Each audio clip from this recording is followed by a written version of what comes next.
অগ্রহায়ণে আলোচনা করলেন। এর মধ্যে বললেন যে আমার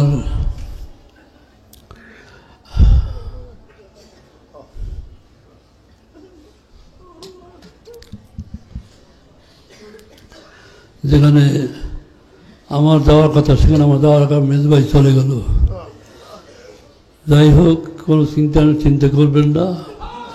আপনারা যদি আপনার রুহানি আওলাদ হয়ে থাকেন, নসবি আওলাদ তার সুখ ছেলে হল রুহানি আওলাদ।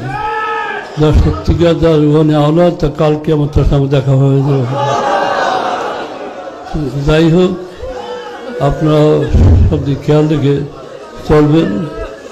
এবং হুজুর কেবল একটা কথা বলেছিলেন যে আমার পরে কে আসবে কে না আসবে, দাদা হুজুরকে বলছেন যে তিনি ইশারা দিয়ে গেছেন, সেইভাবেই আমি এটা ওসিয়তনামা লিখে গিয়েছি। আমার বর্তমানে আপনারা দেখে নেবেন, এদিকে আপনারা খেয়াল রাখবেন।